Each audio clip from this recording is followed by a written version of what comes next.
affronteremo quali sono i pilastri, gli aspetti fondamentali su cui insistere nella preparazione per la maratona. Da una statistica, più o meno il 30% dei runner imbattono nel muro della maratona. Se su distanze inferiori possiamo sopperire un po' con l'esperienza, quindi non diventa un dramma, la maratona in questo senso perdona poco. Su Runner 451 abbiamo analizzato più volte quali possono essere i motivi dei cali di una maratona, legati sia alla preparazione sia soprattutto anche alla strategia di gara dal punto di vista del ritmo, dell'integrazione, eccetera. Quello che oggi vedremo sono le soluzioni a partire dalla preparazione. Soprattutto affronteremo quali sono i pilastri, gli aspetti fondamentali su cui insistere nella preparazione per la maratona. Resta fino alla fine perché ti darò veramente tutti i macro elementi su cui bisogna lavorare nella preparazione della maratona.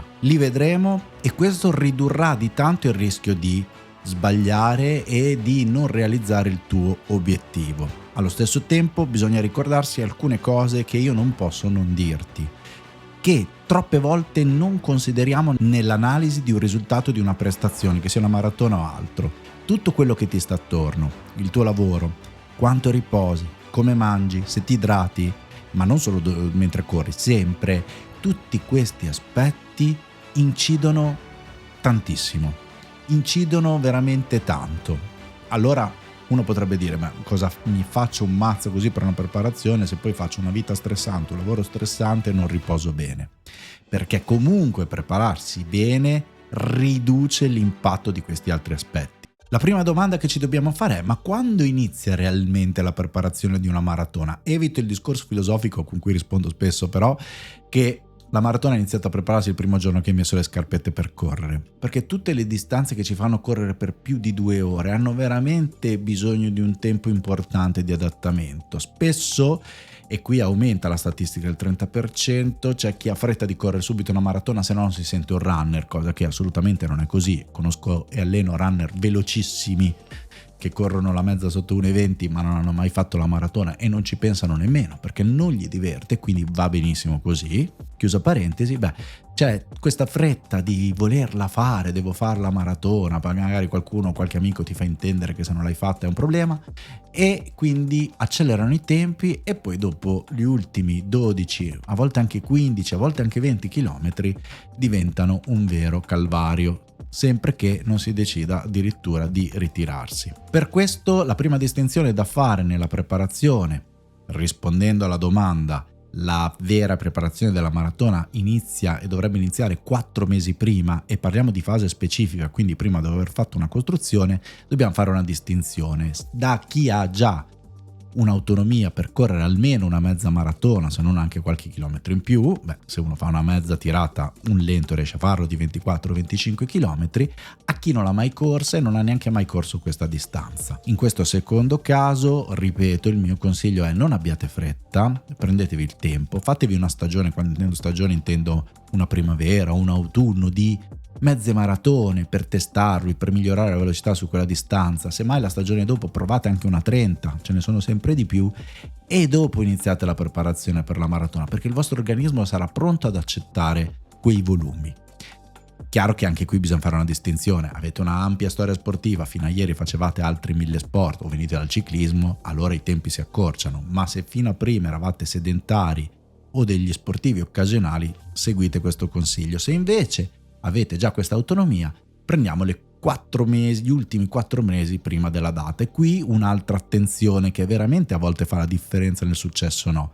Spesso ci iscriviamo a una gara perché ci piace e questo va benissimo, per carità, però dobbiamo farlo tenendo conto del tempo di preparazione. È marzo, mi voglio scrivere una gara a novembre, nessun problema. Però se è settembre e non sono pronto e dico cavolo, ho la possibilità perché mi danno il pettorale scontato, perché che ne so, mi porta la società eccetera di fare la maratona 2 mesi dopo a novembre e però non ho iniziato a prepararmi, è un po' come quando si studiava all'ultimo minuto, solo che studiare all'ultimo minuto a volte il miracolo accadeva. Sulla preparazione di una maratona i rischi sono veramente più alti. Cosa fare in questi 4 mesi? Per rispondere a questa domanda dobbiamo tirare fuori un concetto importante che sembra complicato ma in realtà non lo è. Ogni tipo di gara, quindi ogni distanza, ma anche potremmo anche specializzare, approfondire il discorso, ogni tipo di gara a distanza, ma anche tipologia di percorso, cioè collinare o meno, sterrato o meno, ha il suo modello prestazionale. Cosa significa? Significa che si vanno ad individuare quei fattori di prestazione, chiamati anche fattori limitanti, cioè quelli che ti limitano nel raggiungere un'ottima prestazione, quindi su cui bisogna lavorare, che connotano quella gara. Un modello prestazionale di un 5000 non è uguale a quello di una maratona. Nella maratona gli elementi fondamentali, quindi bisogna andare a tirar fuori come la si corre questa maratona, che cosa serve per correrla. Possiamo individuare il fatto che la corriamo a seconda della preparazione tra un 75 e un 85% della frequenza cardiaca massima, se vogliamo parlare di carico interno. Se inizia a correre dall'inizio sopra l'85%, ovviamente in questi modelli poi gli ultimi chilometri saltano un po', dipende cosa succede dalla condizione esterne, però diciamo la stragrande maggioranza la corro così. Se io inizio a correre subito al 90% non arrivo al traguardo, questo è un dato di fatto, perché è una percentuale a cui si corre un 5000 o forse l'ultima parte di un 10.000, ok? Cosa significa? Che si corre intorno tra la soglia aerobica, non anaerobica, e il fondo medio. Anche qui dipende dal tipo di esperienza, dalle capacità, dalle potenzialità dell'atleta. Altro aspetto che fa parte del modello prestazionale è che le lunghe distanze sono gare dove necessita avere una forte economia e un grande serbatoio di energie. Significa che dobbiamo avere un'ottima economia di corsa, e questo è legato a fattori biomeccanici soprattutto, e allo stesso tempo dobbiamo avere una capacità di stipare più glicogeno possibile. Questo si sviluppa con l'allenamento e con l'allenamento in abbinamento all'alimentazione e l'integrazione, e allo stesso tempo migliorare anche la potenza lipidica, cioè la capacità di utilizzare grassi in combinazione con gli zuccheri. Non è vero che andando piano si usano più grassi che zuccheri, è vero se camminassimo, ok? Questo bisogna ricordarselo, perché questo è un po' un falso mito. Chiaramente più si alza l'intensità, più aumenta la percentuale di zuccheri rispetto ai grassi, ma gli zuccheri, cioè il glicogeno, che lo zucchero viene conservato nel nostro organismo in forma di glicogeno, il glicogeno rimane comunque il carburante fondamentale per la corsa. Però se riusciamo a migliorare un pochino l'utilizzo dei grassi con la beta-ossidazione in combinazione con l'utilizzo degli zuccheri, sicuramente ne gioverà la prestazione sulle lunghe distanze, ovvero anche poi su tutte le distanze, perché vuol dire che abbiamo lavorato tanto. L'ultima cosa fondamentale che non possiamo non considerare nel modello prestazionale della maratona è l'aspetto mentale. Non voglio dire resilienza perché è un termine super utilizzato, però la capacità di rimanere tanto tempo sulle gambe è legata anche a un fattore di concentrazione, ok?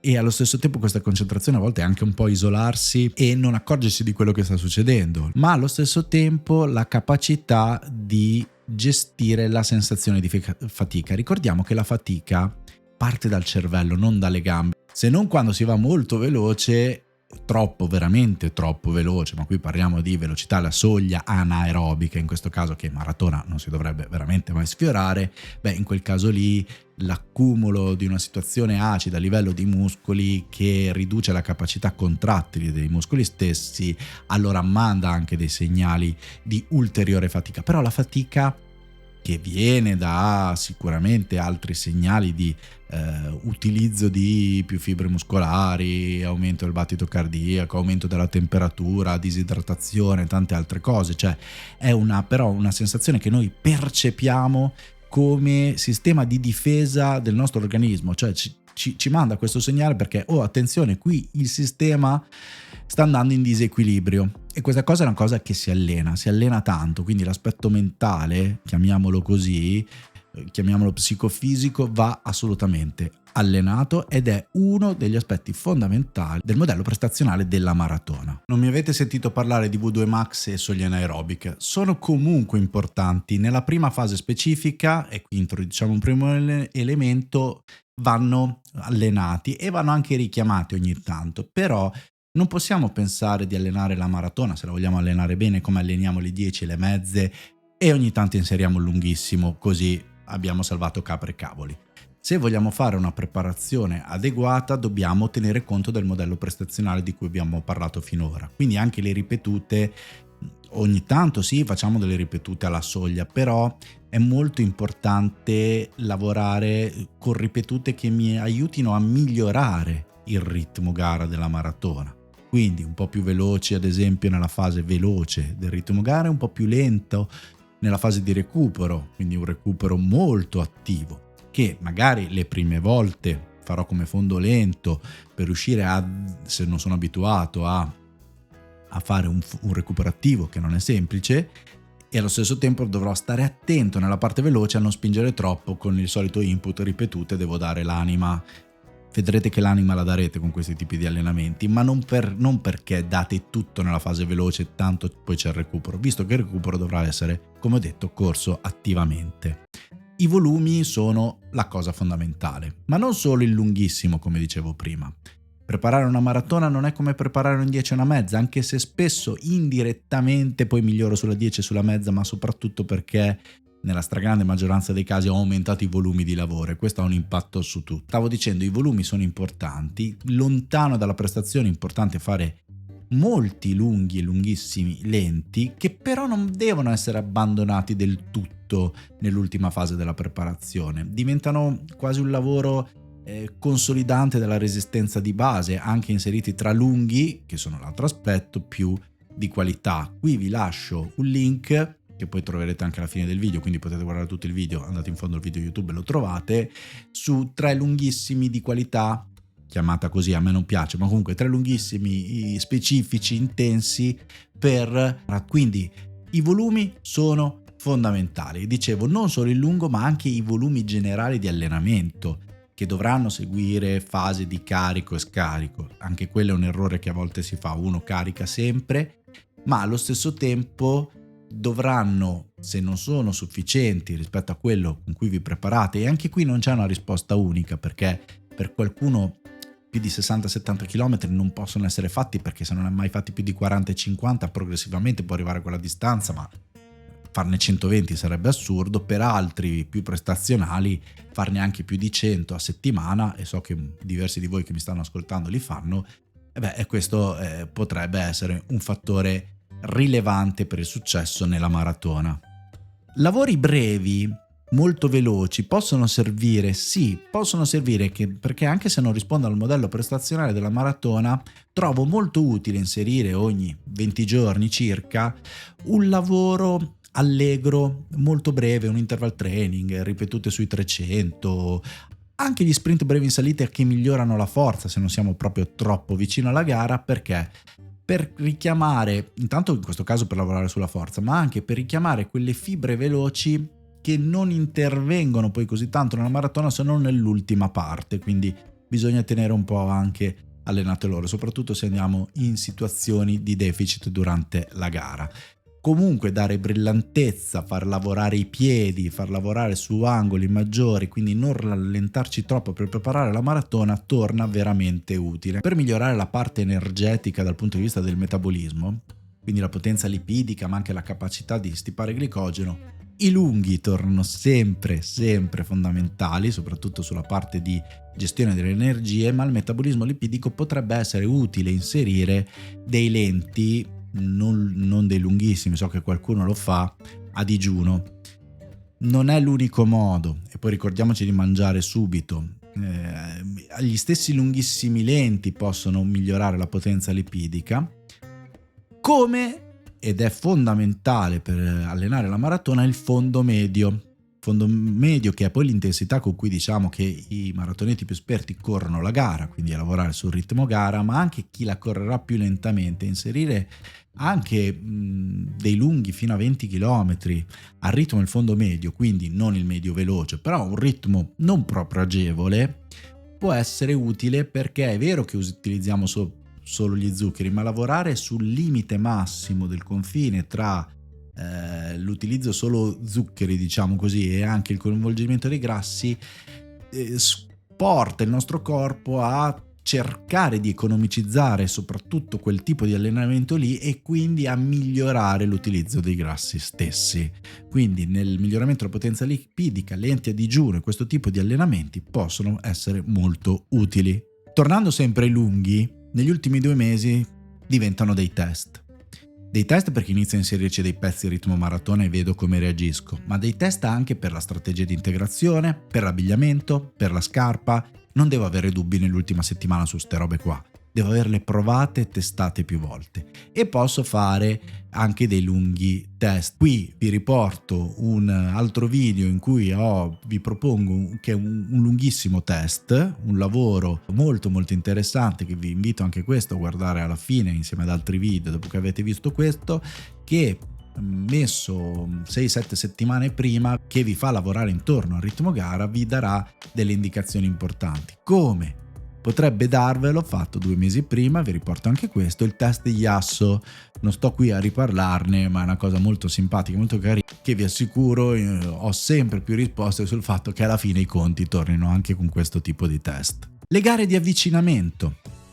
C'è chi, come dicevo all'inizio, prepara la maratona iscrivendosi, poi continua a fare le gare che fa sempre nella sua zona, cui si iscrive sempre, che non sono super coerenti col percorso. C'è chi non gareggia mai. Qualche gara è molto utile per alzare la prestazione, per testarsi, perché come la gara, diciamocela, è probabilmente la cosa più allenante che c'è, su questo non c'è dubbi. Però qualche mio runner che allena avrà storto un attimo il naso, ma come, cosa dici? Però farle tutte le domeniche che non c'entrano niente con la maratona portano a che cosa? Ad alzare troppo presto la condizione e non arrivare in forma alla maratona perché ci sono arrivato prima, e anche a consumarmi perché poi dopo ci sono le situazioni di catabolismo muscolare. Fare gareggiare tutte le domeniche non è assolutamente ottimale. Quello che è invece importante sarebbe individuare alcune gare di avvicinamento. Non c'è una mappa uguale per tutti, anche qui ovviamente bisogna venire incontro anche ai gusti, alle esigenze, alle disponibilità, all'organizzazione, però bisogna trovare dei compromessi che funzionino. Quindi delle 10, delle mezze, soprattutto queste, anche si può inserire, tradizionalmente si faceva molto, una cosa che a me non piace tantissimo, ma in alcuni casi può funzionare, anche 2 settimane prima di una maratona, se non hanno gareggiato tanto prima, per testare la condizione. Però devono essere fatte con la consapevolezza che sì, scarico un po' prima di quella gara, ma non sto lavorando per quella gara, quindi non deve essere devo fare personale in tutte le gare. Bisogna avere sempre in testa qual è l'obiettivo principale, in questo caso la preparazione della maratona. Quando fare l'ultimo lunghissimo? Si può fare 2 settimane prima, 17-16 giorni prima, 3 settimane prima, 4 settimane prima. Non c'è anche qui una risposta univoca. Conta molto di più tutto il resto che quando l'ultimo lunghissimo. Chiaramente l'ultima settimana direi proprio di no, perché almeno 2 settimane per scaricarlo e metabolizzarlo c'è bisogno.